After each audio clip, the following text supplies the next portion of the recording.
पश्चिमी यूपी में आज बीजेपी का धुआंधार प्रचार। मथुरा और नोएडा में अमित शाह प्रचार करेंगे तो गाजियाबाद में दम दिखाएंगे राजनाथ सिंह। बिजनौर में हुंकार भरेंगे मुख्यमंत्री योगी।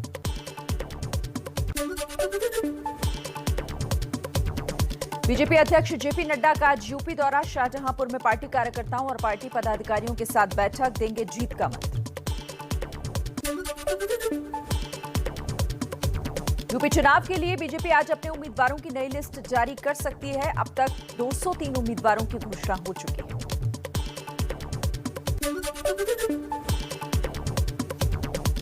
पश्चिमी यूपी में आज आरएलडी का प्रचार अभियान। आरएलडी अध्यक्ष जयंत चौधरी मुजफ्फरनगर में चुनावी कार्यक्रमों में शामिल होंगे। यूपी विधानसभा चुनाव के चौथे चरण के लिए आज से शुरू होगा नामांकन। 23 फरवरी को 9 जिलों की 60 सीटों पर मतदान। समाजवादी पार्टी के नेता आजम खान के बेटे अब्दुल्ला आज स्वार सीट से भरेंगे पर्चा। आजम खान से जेल में ही पूरी कराई जाएगी नामांकन प्रक्रिया। कांग्रेस नेता राहुल गांधी का पंजाब दौरा। आज 117 उम्मीदवारों के साथ करेंगे शक्ति प्रदर्शन। स्वर्ण मंदिर में मत्था टेकने के बाद लंगर में शामिल होंगे। दोपहर 2:45 पर जालंधर में वर्चुअल रैली। उत्तराखंड कांग्रेस के पूर्व अध्यक्ष किशोर उपाध्याय आज बीजेपी में शामिल होंगे। 12 जनवरी को पार्टी विरोधी गतिविधियों के चलते कांग्रेस ने सभी पदों से हटा दिया था। उत्तराखंड के मुख्यमंत्री पुष्कर सिंह धामी आज खटीमा सीट से नामांकन दाखिल करेंगे। उत्तराखंड की सभी सीटों पर 14 फरवरी को मतदान होने। गोवा के पूर्व मुख्यमंत्री और बीजेपी के दिवंगत नेता मनोहर पर्रिकर के बेटे उत्पल पर्रिकर आज पणजी विधानसभा से पर्चा भरेंगे। बीजेपी से नाराज उत्पल निर्दलीय चुनाव लड़ रहे हैं। दिल्ली में कोरोना पाबंदियों को लेकर आज डीडीएमए की बैठक। पाबंदियां घटाने पर हो सकता है फैसला। दिल्ली के व्यापारियों ने गुहार लगाई, कहा हो रहा है भारी नुकसान। कोरोना और टीकाकरण पर शाम 4 बजे केंद्रीय स्वास्थ्य मंत्रालय की प्रेस कॉन्फ्रेंस होगी आज। प्रधानमंत्री मोदी शाम 4:30 बजे पहली भारत मध्य एशिया शिखर बैठक की वर्चुअली मेजबानी करेंगे। कई देशों के प्रतिनिधि शामिल होंगे। आजादी की 75वीं वर्षगांठ मनाने के लिए आज दिल्ली सरकार 75 जगहों पर 115 फीट ऊंचे तिरंगे का ध्वजारोहण करेगी। 104 करोड़ खर्च आएगा। यूपी में बीजेपी और सहयोगी दलों में सीटों पर बात बनी। सूत्रों के मुताबिक अपना दल को 17 से 18, निषाद पार्टी को 14 से 15 सीटें मिलेंगी। इनमें से 5 सीटों पर बीजेपी के उम्मीदवार होंगे। पश्चिमी यूपी के जाटों को साधने में जुटी बीजेपी। गृहमंत्री अमित शाह ने 250 से ज्यादा जाट नेताओं के साथ बैठक की। जाट नेताओं ने 14 दिन में गन्ने के भुगतान और जाटों के लिए आरक्षण की मांग रखी। शाह बोले सभी मांगे पूरी होंगी। जाट नेताओं के साथ बैठक के बाद बीजेपी का आरएलडी प्रमुख जयंत चौधरी को खुला ऑफर। कहा जयंत चौधरी ने गलत रास्ता चुना, उनके लिए हमारे दरवाजे हमेशा खुले। जयंत चौधरी जी ने एक गलत रास्ता चुना है। यहाँ के समाज के लोग उनसे बात करेंगे, उनको समझाएंगे। इलेक्शन के बाद में संभावनाएं खुली रहती हैं। हमारा दरवाजा आपके लिए खुला है।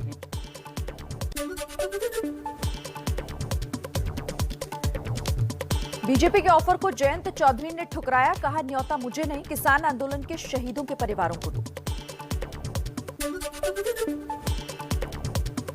केंद्रीय मंत्री संजीव बालियान ने कहा जाट समुदाय बीजेपी के साथ है। जाट अखिलेश यादव को सीएम नहीं देखना चाहते। ना कोई भी नहीं चाहता पश्चिम उत्तर प्रदेश में कि अखिलेश यादव मुख्यमंत्री बने।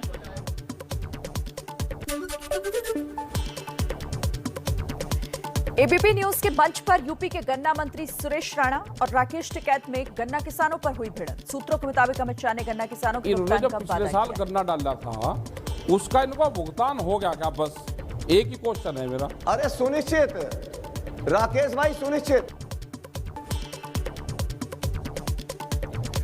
यूपी चुनाव के लिए कांग्रेस की तीसरी लिस्ट जारी। 89 उम्मीदवारों की लिस्ट में 37 महिलाओं को टिकट। बेहट से पूनम कंबोज, बिजनौर से अकबरी बेगम को टिकट दिया गया। यूपी में एसपी अध्यक्ष अखिलेश यादव का बड़ा वादा, कहा सरकार बनी तो आंदोलन में शहीद किसानों के परिजनों को 25-25 लाख की आर्थिक मदद देंगे। शहीदों के सम्मान में किसान स्मारक भी बनाया जाएगा। यूपी के कानपुर में बीजेपी विधायक महेश त्रिवेदी का विवादित बयान, बोले चुनाव में गड़बड़ी करने वालों को चप्पल लाठी डंडों से पीटो लेकिन गोली मत मारना। जो व्यवस्था को खराब करने वाले लोग हैं उनको रोको, अगर उसके बाद भी उदंडता रखें तो सब लोग संगठित होकर उन पर अगर थोड़ा अनुशासन हो जाए तो उसमें कोई पाप की बात नहीं है हमारे साथ।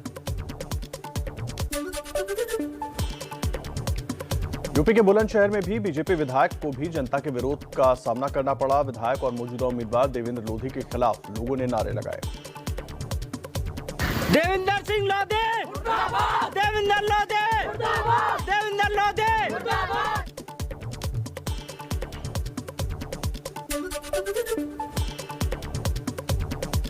उत्तराखंड चुनाव के लिए बीजेपी के 9 और उम्मीदवार घोषित। पूर्व सीएम बीसी खंडूरी की बेटी ऋतिक खंडूरी को कोटद्वार से टिकट, केदारनाथ से शैला रानी रावत, रुद्रपुर से शिव अरोड़ा को टिकट। उत्तराखंड चुनाव के लिए कांग्रेस के 10 उम्मीदवारों की नई लिस्ट जारी। हरीश रावत की सीट बदली गई, रामनगर की बजाय अब लालकुआं से लड़ेंगे चुनाव। रामनगर से महेंद्रपाल सिंह को टिकट मिला।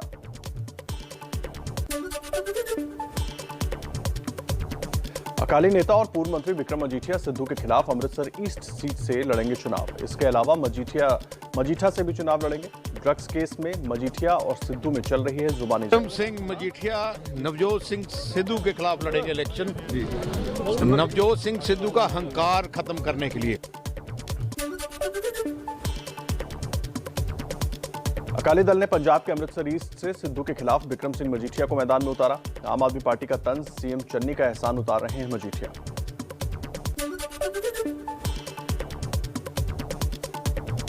पंजाब के पूर्व सीएम प्रकाश सिंह बादल भी अपनी पुरानी सीट लंबी से विधानसभा चुनाव लड़ेंगे। हरसिमरत कौर बादल ने पुष्टि की।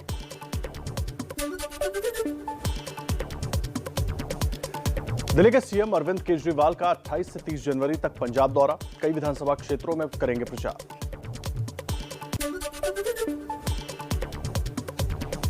तिहत्तरवें गणतंत्र दिवस के मौके पर राजपथ पर दिखा भारत का शौर्य, सेना की ताकत और भारत की गौरवशाली संस्कृति का हुआ प्रदर्शन।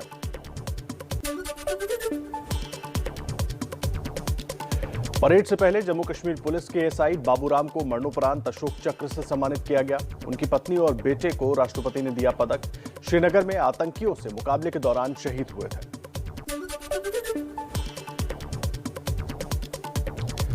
श्रीनगर की सुकून देने वाली तस्वीरें आपको दिखाते हैं। गणतंत्र दिवस के मौके पर लाल चौक पर शान से फहराया गया तिरंगा। पहली बार ऐसा हो रहा है कि इस तरीके से जो है झंडा ऊपर लगाया जाएगा। 90 की दहाई में जब कश्मीर में जब अलगाववाद शुरू हुआ था तो लाल चौक एक काफ़ी संवेदनशील इलाका बन गया था और ख़ासतौर पर 26 जनवरी और 15 अगस्त के मौके पर यहाँ पे इस पूरे इलाके को सील कर दिया जाता था।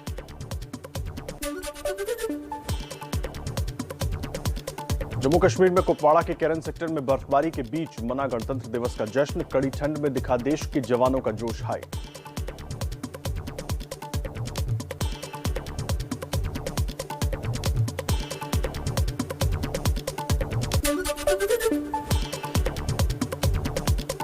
लद्दाख में 17,500 फीट की ऊंचाई पर गणतंत्र दिवस का जश्न मनाया गया। -40 डिग्री के तापमान में आईटीबीपी जवानों ने दिखाया जोश।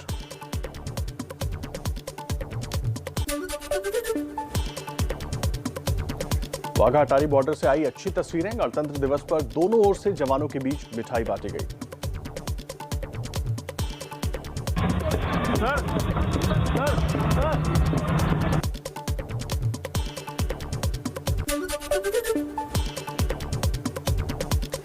छत्तीसगढ़ के जशपुर में एक मां ने अपने शहीद बेटे की याद में बनाया स्मारक, मूर्ति लगाई। शहीद सपूत बस्तर पुलिस बल में थे। 2011 में नक्सली हमले में हुए थे शहीद।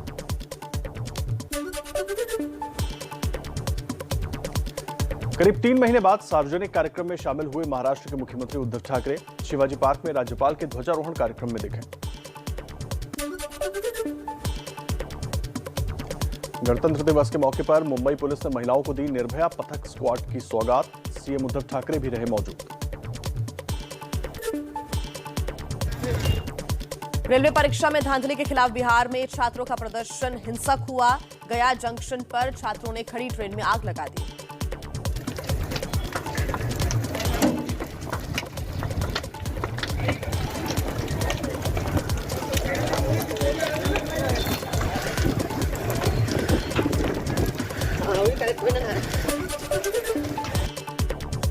छात्रों का गुस्सा ठंडा करने सामने आए रेल मंत्री अश्विनी वैष्णव। बोले, छात्र अपनी शिकायत दें, कानून हाथ में ना लें। रेलवे आपकी खुद की संपत्ति है, इसको सुरक्षित रखें और कानून को हाथ में न लें। प्रयागराज के हॉस्टल में पुलिस की करतूत पर सियासी बवाल। प्रियंका गांधी ने योगी सरकार पर सवाल उठाए। समाजवादी पार्टी ने भी साधा निशाना। प्रयागराज में छात्रों को पीटने के मामले में 6 पुलिस वाले सस्पेंड। एसएसपी ने राजनीतिक साजिश की आशंका व्यक्त की।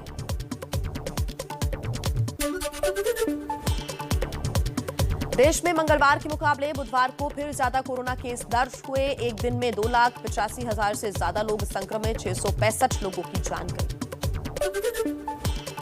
बजट 2022 पेश होने की उल्टी गिनती शुरू। 1 फरवरी को पेश होगा देश का बजट। वित्त मंत्री निर्मला सीतारमण पेश करेंगी बजट। 31 जनवरी को इकोनॉमिक सर्वे आएगा। आम बजट में दिखेगी डिजिटल इंडिया की झलक। कम छपवाए जाएंगे बजट से जुड़े दस्तावेज। ज्यादातर सांसदों को मिलेगी डिजिटल कॉपी।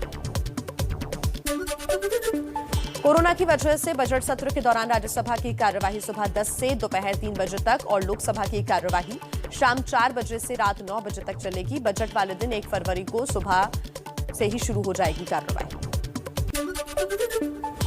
देश की महिलाओं की बजट में महंगाई पर रोक की मांग। अयोध्या की महिलाओं ने एबीपी न्यूज पर रखी अपनी राय। बहुत महंगा है, गैस सिलेंडर महंगा है, दाल महंगी है, तेल महंगा है, परचून महंगा है, चीनी महंगी है, सब चीज़ जहाँ जाओ सब्जी महंगी है। कौन चीज़ सस्ता है? सब चीज़ तो महंगा है। खेल जगत को भी बजट से है बड़ी उम्मीदें। पूर्व भारतीय क्रिकेटर लक्ष्मी रतन शुक्ला बोले, गांव में खेल अकेडमी खोलने के लिए ज्यादा पैसे मिले। जो हमारे ग्रामीण क्षेत्र है वहाँ पे एकेडमीज और ज़्यादा बनना बहुत ज़रूरी है। ये इनिशिएटिव लेना हमको पर्सनली लगता है कि बहुत ज़्यादा इम्प्रूव होगा हमारा स्पोर्ट्स, चाहे वो कोई भी स्पोर्ट्स हो। शेयर बाजार में निवेश करने वालों के लिए बड़ी खबर। अडानी विल्मर का आईपीओ आज से आएगा। एक शेयर की कीमत 218 से 230 तक तय की गई है। अडानी विल्मर फॉर्च्यूनर ब्रांड के तहत खाने के तेल और दूसरे प्रोडक्ट बनाती है और बेचती है। टाटा ग्रुप की आज हो जाएगी एयर इंडिया। कंपनी की closing balance sheet Tata group को पहले ही मिल चुकी है। करीब 69 साल बाद टाटा को दोबारा मिला है एयर इंडिया का मालिकाना हक। ब्रांड फाइनेंस ग्लोबल रिपोर्ट में दुनिया के 3 सबसे ज्यादा कीमती आईटी सर्विसेज ब्रांड में भारत की 2 कंपनियों के नाम है शामिल। दूसरे नंबर पर इन्फोसिस और तीसरे नंबर पर टाटा कंसल्टेंसी सर्विस ने बनाई अपनी जगह। बजट से पहले आज शेयर बाजार पर फिर नजर रहेगी। मंगलवार को रुका था गिरावट का सिलसिला। हालांकि पिछले हफ्ते गिरता बाजार 60,000 से लुढ़ककर 58,000 तक आ गया है।